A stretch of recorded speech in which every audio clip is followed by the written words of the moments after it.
Hi, Tammy. We will see you now in action. Yes, yes, yes. So when I arrive at a property, I will do an exterior visual of the home. So I will check for pests, I'll check for, I'll pick up any mail that the client might have. I will do a visual, you know, if they have a pool, I will check that as well. So we'll do an inspection, for the lack of a better word, on the exterior of the home. And then we will make our way inside the home. Yes.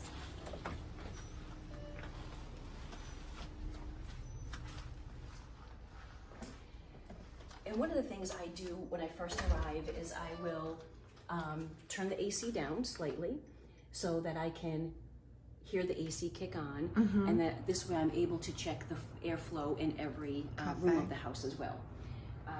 And so I have a couple of tools of the trade. So we will use a humidistat to check the humidity in the residence. And so I will bring this into every room to see, to make sure that the AC is working properly and the home is cooling and there's no moisture issues. And so that's really important because, again, living in a tropical climate, you want to know that your humidity is at an appropriate level.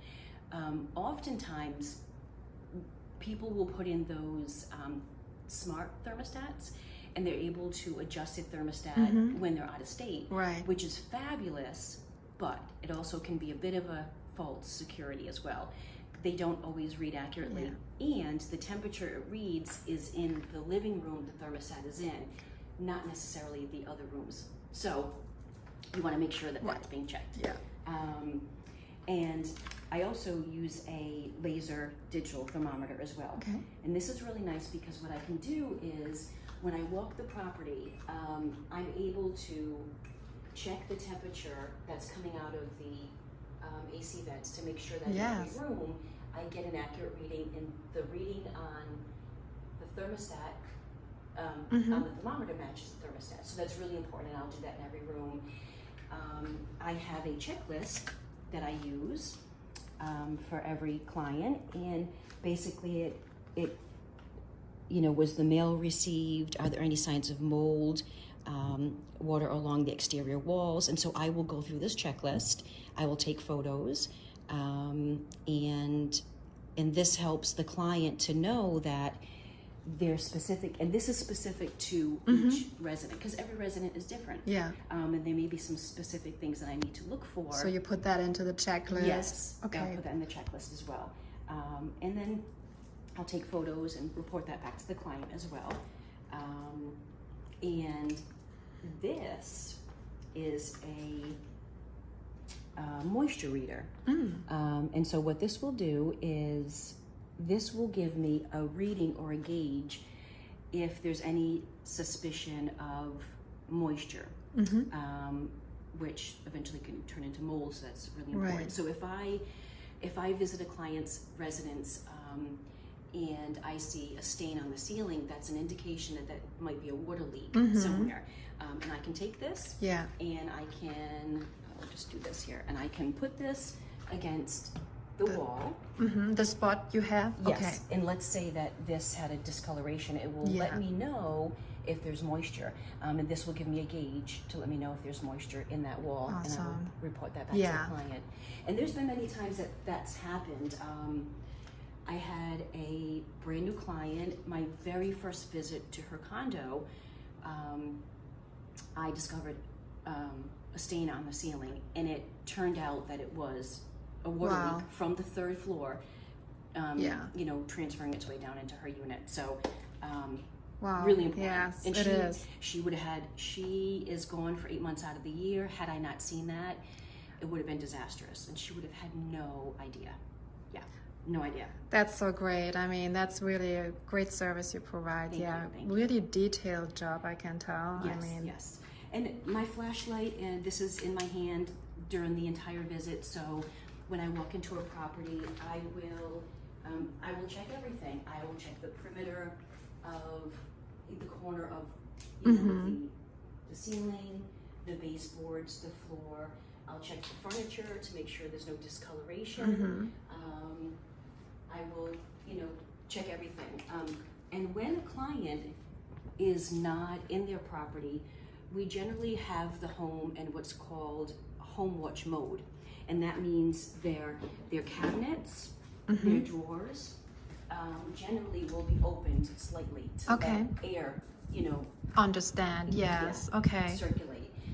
I will run all the taps in the kitchen, the bathrooms. I will let that run for about 3 minutes. Yeah. I will run the disposal.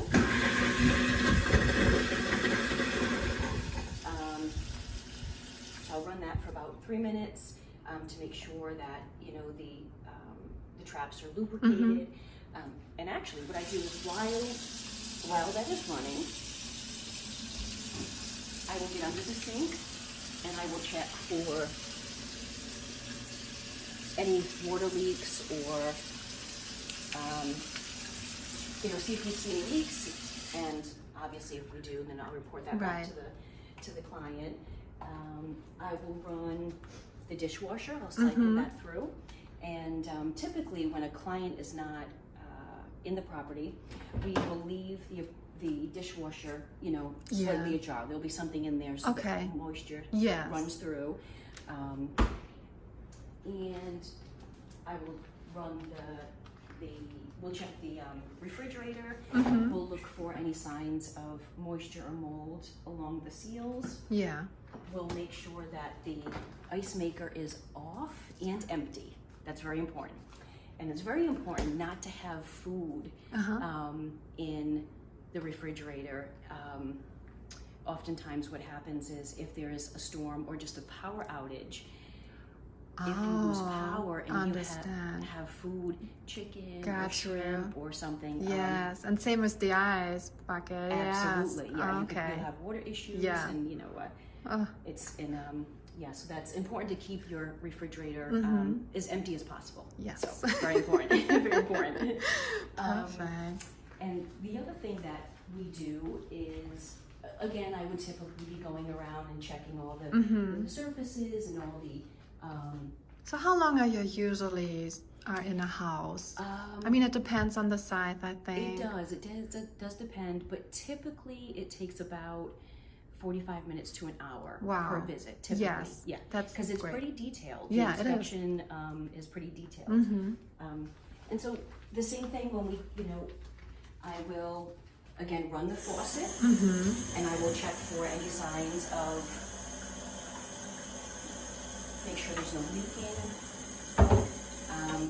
I will turn the shower on and let that run. I will cycle all the toilets. Yes. Flush all the toilets. And generally what we do is we'll leave the toilet brush in here just so people know that there's somebody looking after the home. Gotcha. I will check all the windows and again, check the ceiling. I'll turn the lights on, circle the fans, Awesome. Wow. One question that just came in my mind when you talked about the refrigerator, because I have that discussion a couple of times. The water heater. Is it good to turn it off? No. So what is recommended is the biggest. One of the most important things is when a resident isn't in the home and it's unoccupied, the main water line to the home is going to be turned off. It should be turned off. Okay. When I make a visit, I will turn it on. Yeah. And this will help prevent any water leaks from happening. The water heater, I do have some clients that will want their water heater off at the breaker panel. You don't necessarily have to, because if the water isn't turned on, there's nothing processing through the heater itself anyway. Yeah. So you don't have to turn it off. I have some clients who want the heater to be turned off, but typically it wouldn't be running. So yeah. Interesting. And I will check that. We'll check all the circuit breakers and Awesome. Awesome, Tammy. Thank you so much. Tammy, thank you so much. That was a really great, quick overview. I know you said 45 minutes, an hour you're staying in a house, so you do a lot inside, outside for every type of house, condo, doesn't matter which size. Really amazed with the job you provide. Business owner Tammy with first Early Bird, sorry, Early Bird HomeWatch. And if you want to reach out to her, please do so. We will have her number down here right now. We get all the contact information together. Please reach out. So we shop locally. And I'm Nadia Hoffman with Your Home Sold Guarantee Realty. If you want to get featured, just contact me. Thank you. Thank you. Bye.